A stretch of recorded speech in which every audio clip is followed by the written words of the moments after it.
Hello दोस्तों, नमस्कार। Santoshi IAS में आप सभी का एक बार फिर स्वागत है। जहां पर हम लेक्चर नंबर 3 एंड किए थे, लेक्चर नंबर 4 वहीं से शुरू हो रहा है। लेक्चर नंबर आपका जो 3 था, वहां पर हमने एंड किया था कि क्वांटिटेटिव इंस्ट्रूमेंट और क्वालिटेटिव इंस्ट्रूमेंट, इसी के बारे में आज हमको डिटेल में पढ़ना है। ये चाहे bank rate, repo rate, MSF, reverse repo rate, इन सब के बारे में हम पढ़ेंगे। आपको इतनी आसानी तरीके से बता देंगे कि आपको पता ही नहीं चलेगा कि ये एसएलआर, सीआरआर, ये सब होता क्या है। ठीक है, तो चलते हैं हम यहाँ पर देखते हैं, दोनों ही टॉपिक देखते हैं। यही आज आपको है, पूरे में डिटेल में आपको बताने वाला हूँ। पहले हम देखते हैं क्वांटिटेटिव इंस्ट्रूमेंट में। तो क्वांटिटेटिव इंस्ट्रूमेंट में हम किसको देखते हैं? बैंक रेट को। जो बैंक रेट एकदम सिंपल ही है। बैंक रेट देखिए 3 तरीके से होता है। क्या होता है? आरबीआई से जो बैंक होता है, क्या होता है, लोन लेता है। 3 प्रकार से लोन लेता है। जैसे आप भी कहीं जाते हैं, किसी से लोन लेते हैं, कहते हैं हमको इतने दिन के लिए लोन दे दीजिए। तो ऐसे ही बैंक होता है, आरबीआई से 3 तरीके से लोन लेता है। कैसे? यहाँ पर देखते हैं, दीर्घकालीन ऋण होता है।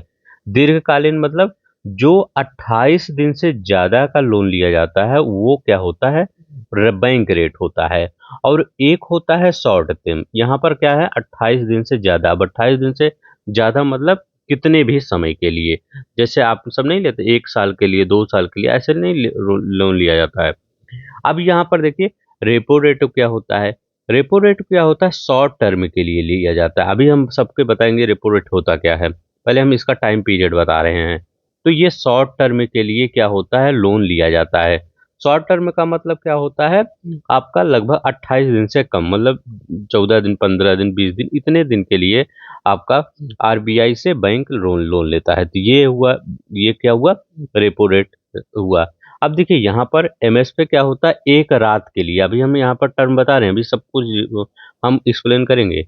यहाँ पर क्या होता है? एक रात के लिए जब लोन लिया जाता है, मार्जिन स्टैंडिंग फैसिलिटी, सीमांत अस्थायी सुविधा, इसकी शुरुआत 2011 में हुई थी, ये याद रखिएगा। तो अभी हमने सिर्फ टाइम पीरियड के बारे में बताया कि आपका ये लोन कितने कितने दिन के लिए होता है। अगर बैंक रेट की बात करते हैं, तो बैंक रेट 28 दिन से आपका ज्यादा का होगा। अगर हम कहते हैं रेपो रेट क्या होता है, तो रेपो रेट 28 दिन से कम होता है, मतलब 14-15 दिन से तक होता है, 20 दिन तक होता है, तो रेपो रेट हो जाता है। और एमएस पे क्या होता है? एक रात के लिए ही मतलब दिया जाता है बैंक, आरबीआई द्वारा बैंक को लोन थी। ठीक है, तो इतना आपका 3। अभी हम समय के बारे में पढ़े हैं, अब हम देखते हैं ये बैंक रेट होता क्या है। देखिए, बैंक रेट वह होता है जब आरबीआई से, यहाँ लिखा गया है क्या? आरबीआई लिखा गया है ना। आरबीआई से बैंक क्या होता है, किस दर पर में, मतलब मतलब किसी दर पर, जो चाहे बैंक रेट जो भी चल रहा होगा प्रेजेंट टाइम में, उस दर पर लोन लेती है। ठीक है, उसमें क्या होता है? सरकारी प्रतिभूति जो होती है, सरकारी प्रतिभूति मतलब गवर्नमेंट सिक्योरिटी। गवर्नमेंट सिक्योरिटी मतलब क्या है? मतलब गवर्नमेंट सिक्योरिटी आरबीआई को देने की कोई जरूरत नहीं पड़ती। बैंक क्या होता है? आरबीआई से दीर्घकाल के लिए ऋण ले लेता है, जिसमें सरकारी प्रतिभूत मतलब गवर्नमेंट सिक्योरिटी देने की आवश्यकता बिल्कुल नहीं पड़ती। किसको? बैंक को। और आरबीआई से लोन ले लेता है। यह दीर्घकालिक होता है, मतलब 28 दिन से ज्यादा के लिए होता है। तो ये हुआ आपका बैंक रेट, जो एकदम सिंपल है। अब रेपो रेट क्या होता है, ये देखिए। रेपो रेट क्या होता है? इसमें क्या किया जाता है?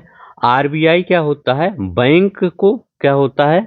लोन देता है, बैंक को पैसा देता है। कितने? 60 टर्म के लिए बैंक को पैसा देता है। और अभी जो ये चल रहा है आपका रेपो रेट, ये हमेशा बदलता रहता है। मतलब ये, मतलब अभी मैं पढ़ा रहा हूँ, वो हो सकता है कल ही बदल जाए, परसों बदल जाए, तो ऐसा उसका वो नहीं है। जब भी आप पेपर देने जाया करिए, तो एक बार गूगल पे सर्च कर लिए जा करिए कि रेपो रेट क्या है, बैंक रेट क्या है, एसएलआर, सीआरआर, ये सब क्या चल रहा है। इसके बाद बैंक पेपर देने जाया करिए, हो सकता है कि 1-2 क्वेश्चन क्वेश्चन आ जाए, ठीक है।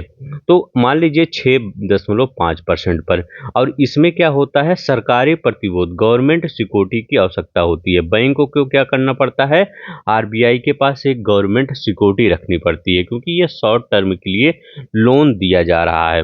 तो याद रखेंगे, बैंक रेट में कोई भी सब गवर्नमेंट सिक्योरिटी नहीं रखनी पड़ती है, और रेपो रेट में सरकारी मतलब सरकारी प्रतिभूत मतलब गवर्नमेंट सिक्योरिटी रखनी पड़ती है आर बैंकों को आरबीआई के पास। अब यहाँ पर मैं आपको एक चीज बताता हूँ, क्या बताता हूँ, अगर मैं ये बताता हूँ, देखिए रेपो रेट, मान लीजिए ये आपका आरबीआई है, ठीक है, ध्यान से सुनिएगा, ये आरबीआई है और ये आपका क्या है, ये बैंक है। अब ये क्या कह रहा है, आरबीआई क्या कह रहा है, आरबीआई ये बैंक कह रहा है कि हमको आरबीआई की तरफ से क्या करना चाहिए, पैसा चाहिए। अब देखिए यहाँ पर बैंक आरबीआई से पैसा ले रहा है, और बैंक किसको दे रहा है पैसा, तो बैंक किसको दे रहा है, ये जनता को दे रहा है, ये याद रखेंगे। आरबीआई बैंक को दे है और बैंक जनता। अब देखिए ये रेपो दर, अब यहाँ पर कितना पैसा रेपो दर के, मान लीजिए यहाँ पर क्या है, 6.5% है। अभी मान ये जो 6.5 है ये मैं यहाँ लिख रहा हूँ, ठीक है, 6.5% रेपो दर है। अगर मैं आपसे एक क्वेश्चन पूछता हूँ कि आरबीआई से बैंक ने पैसा लिया कितने परसेंट ब्याज पर, 6.5% पर, क्या बैंक जनता को कितने परसेंट पर देगा, ये बताइए, बैंक जनता को कितने परसेंट पर देगा। तो बैंक हमेशा रेपो दर से, यहाँ पर रेपो रेट जो है इससे अधिक, क्योंकि बैंक ने ही जब 6.5 पर लिया है, तो ये इस मान लीजिए कोई सामान है, ये मार्केट से ला रहा है बेचने के लिए, जब ये क्या है 100 रुपये में पाएगा तो ये 200 रुपये में बेचेगा ना। मान लीजिए ये 100 रुपये में पाया है तो ये 200 रुपये में, तभी तो इसको मार्जिन मिलेगा। तो ये 6.5 पर हमेशा जब रेपो रेट होता है वो जो बैंक को द्वारा जनता को दिया जाता है इससे हमेशा ज्यादा होता है। तो रेपो रेट मान लीजिए 6% है, तो बैंक दर जो बैंक जनता को लोन दे रही है ये लगभग 10% चला जाता है, ठीक है, कितना परसेंट चला जाता है, 10%। तो ये अब यहाँ पर एक टेक्निक है, अगर मैं कहूँ सरकार क्या कर रही है, सरकार क्या कर रही है, सोच रही है कि ये मार्केट में तरलता कम हो, तरलता अगर मैं वर्ड यूज कर रहा हूँ कि पैसा कम आए, ठीक है, मार्केट में जितना पैसा आएगा सरकार के लिए उतना ही प्रॉब्लम क्रिएट होगा, क्योंकि उससे क्या होगी, महंगाई जब बहुत ज़्यादा, सबके पास पैसा होगा, डिमांड ज़्यादा होगी, सप्लाई कम हो पाएगी, तो ठीक है, इसीलिए क्या होगा, अब अगर मार्केट में पैसा बहुत ज़्यादा आ रहा है तो इसका मतलब क्या हुआ कि सरकार के लिए ये प्रॉब्लम है। तो सरकार क्या करती है, बैंक को आरबीआई को थोड़ा सा कहती है कि आप जब बैंक को ब्याज दे रहे हैं, पैसा दे रहे हैं, तो वो जो रेपो रेट है इसको बढ़ा दीजिए। रेपो रेट मान लीजिए 6% चल रहा है, आरबीआई 6% बैंक को दे रही है। अब बैंक वो सरकार कह रही है आरबीआई से आप इसको 8% कर दीजिए। 8% जब कर देंगे, इसका मतलब क्या हुआ, जब ये 8% हो गया, बैंक आरबीआई बैंक को पैसा कितने परसेंट पे दे रही है, 8% पे। अब ये बैंक जो है ये जनता को कितने परसेंट पे देगी, हमेशा 8% से ज़्यादा ही देगी। अब जब ये 8% है तो ये आपको 12% पे देगी। तो बताइए जनता बैंक से लोन लेगी 12% पर, या पहले 10% था इस पर लोन लेगी। तो जनता पहले जो 10% था इस पर ज़्यादा लोन लेगी, ये 12% जब हो गया तो इस पर जनता नहीं लोन लेगी बैंक से। क्यों नहीं लेंगी, क्योंकि यहाँ पर 12% ब्याज लग रहा है, कौन 12% ब्याज देगा, ठीक है। इसीलिए क्या होता है, मार्केट में पैसा कम आता है। इसीलिए अगर गवर्नमेंट चाहती है कि मार्केट में पैसा कम आए तो गवर्नमेंट क्या करती है, कहती है रेपो रेट बढ़ा दिया जाए। अगर रेपो रेट बढ़ गया तो वैसे ही क्या हुआ, बैंक से लोग पैसा नहीं लेंगे, क्योंकि बैंक भी अपना जनता को जब पैसा देगी उसका भी बढ़ा देगी, क्योंकि बैंक ही 8% पे पा रही है तो जनता को क्यों 8% पे देगी, तो बैंक का क्या फायदा, तो इसलिए ये बढ़ा देती है। तो इतना याद रखेंगे, रेपो रेट अगर आपका बढ़ गया, ठीक है, तो क्या है, ऐसे क्वेश्चन बन सकता है, एप्लीकेशन आ सकता है, अगर रेपो रेट आप बढ़ गया तो तरलता मार्केट में कम होगी, ज़्यादा ये पैसा ज़्यादा आएगा, मार्केट में कम आएगा। याद रखिएगा, अगर रेपो रेट बढ़ गया तो मार्केट में पैसा कम आएगा, ये याद रख लेंगे, ठीक है, तो इतना आपको याद रखना पड़ेगा जितना अभी हमने बताया है। तो रेपो रेट के बारे में याद रख लेंगे और शॉर्ट टर्म में, और इसमें सरकारी प्रतिभूति की आवश्यकता होती है। ये हो गया। अब ये क्या होता है, एमएसएफ, मार्जिन स्टैंडिंग फैसिलिटी क्या होती है? क्या होती है?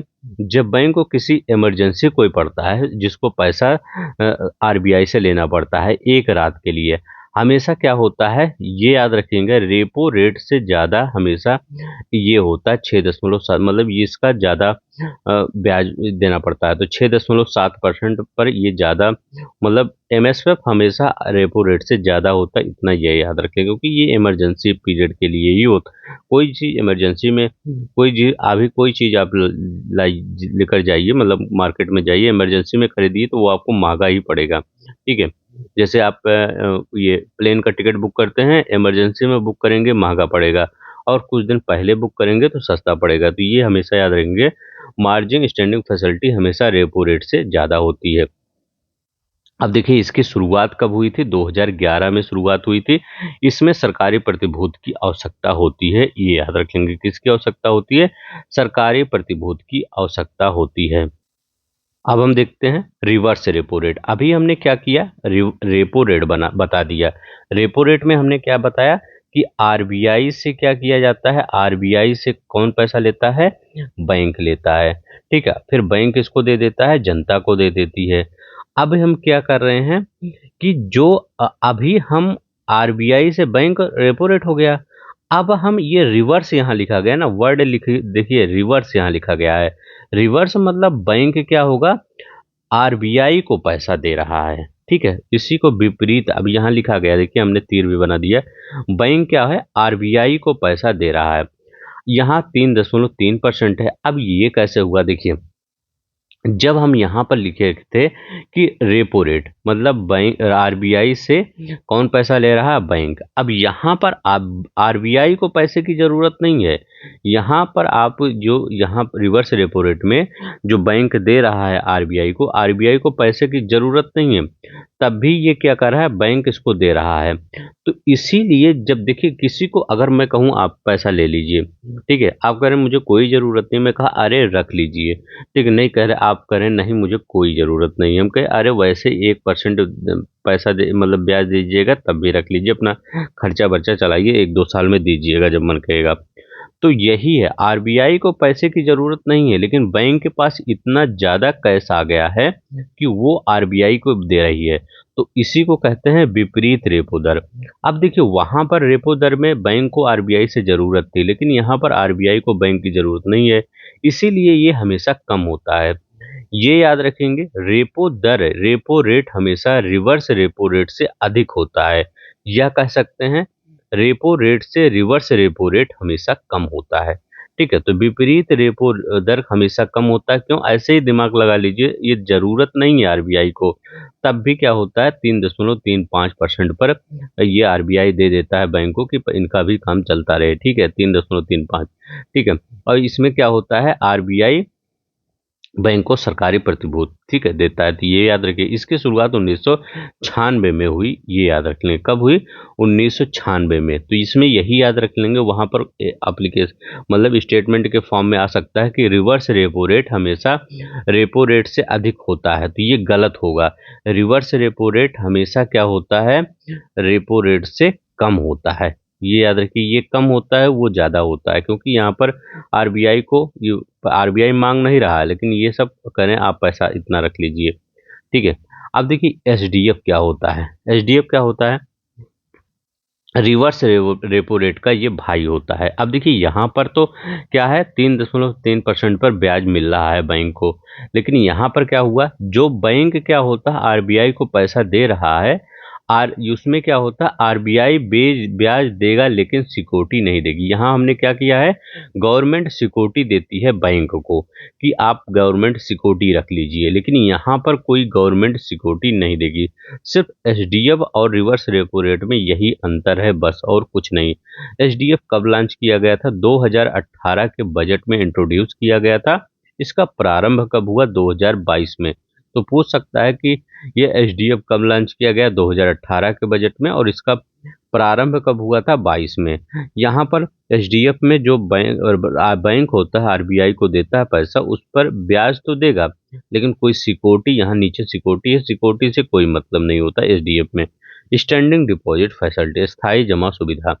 अब क्या है, यहाँ पर हमने बैंक रेट पढ़ा, रेपो रेट, एमएस पढ़ा, आरआर रिवर्स रेपो रेट पढ़ा, एचडीएफ पढ़ा। इसको क्या कहते हैं? पॉलिसी रेट इनको बोला जाता है। क्या बोला जाता है? पॉलिसी रेट बोला जाता है। अब यहाँ पर देखते हैं सी आर आर क्या होता है, एस एल आर क्या होता है। ये बहुत इंपॉर्टेंट है, ये इसको याद रखिएगा। अब देखिए कैश रिजर्व रेशियो, मान लीजिए क्या है, यहाँ पर पहले मैं इसको डिफिनीशन बताता हूँ, तब आपको ज़्यादा समझ में आएगा। जो भी बैंक के पास टोटल डिपॉजिट आया है, मान लीजिए बैंक के पास टोटल डिपॉजिट आया है, उसका एक मिनिमम पैसा आरबीआई के पास रखना होता है। जो बैंक के पास मान ली जैसे बैंक के पास 100 रुपया आया है, तो उसमें 5.5 क्या होगा, आर आर है। तो वो अभी देखिए आर आर के सी आर आर कितना चल रहा है, तो सी आर 4.4%, 4.5% चल रहा है। तो मान लीजिए यहाँ आप लिख देता हूँ 4.5%। तो यहाँ पर मैं 4.5% लिख देता हूँ, ताकि आपको नोट्स में ये 4.5%, ठीक है। तो 4.5, ये तो मैं एग्जाम्पल लिया था वैसे। तो बैंक के पास यहाँ पर क्या लिखा गया है, तो बैंक के पास 100 रुपया मान लीजिए आ गया है, जो तो क्या है 4.5 सी आर आर है, तो 4.5 रुपया आरबीआई के पास जमा करना पड़ेगा। मतलब 100 रुपया में कितना जमा, ये एग्जाम्पल मैं दे रहा हूँ, 100 रुपया में 4.5 रुपया क्या देना पड़ेगा, आरबीआई के पास जमा करना पड़ेगा, ठीक है। अब यहाँ पर क्या है, सी ए आर, देखिए यह अनिवार्य होता है, हर बैंक को क्या करना पड़ता है, अपन सी आर आर जमा करना। अगर 100 रुपया आ रहा है, जितना प्रेजेंट टाइम में सी आर आर चलेगा, मान लीजिए 4.5 चल रहा है, तो 4.5 हर बैंक को सी आर आर के फॉर्म में जमा करना पड़ेगा, ये याद रखेंगे। अब सी आर आर देखिए, इसमें क्या होता है, सी आर आर में इसमें सिर्फ नगद के रूप में पैसा होता है। ये नहीं कि आप कोई गोल्ड या डायमंड या कोई भी चीज रख दे, ऐसा नहीं। यहाँ पर सिर्फ नगद के रूप में पैसा रखा जाता है सी आर आर में, ठीक है। पैसा कभी वापस नहीं होता है, ये याद रखेंगे, पैसा कभी वापस नहीं होता। आरबीआई बैंक को ब्याज भी नहीं देता।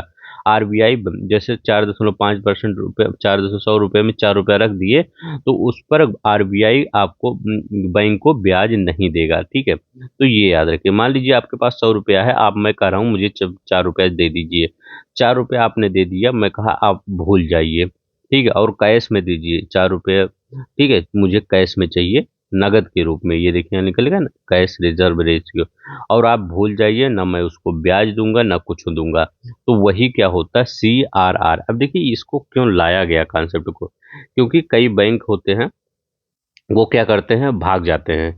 जब कई बैंक भाग जाते हैं, तो वो गवर्नमेंट आरबीआई ने क्या किया, थोड़ा सा सिक्योरिटी पर्पज से, ताकि अगर भाग जाए तो कुछ कुछ ना कुछ क्या किया जाए, जनता को दिया जाए, ठीक है। तो ये याद रखिएगा, जो वो सी आर आर यही 4.5% अभी है।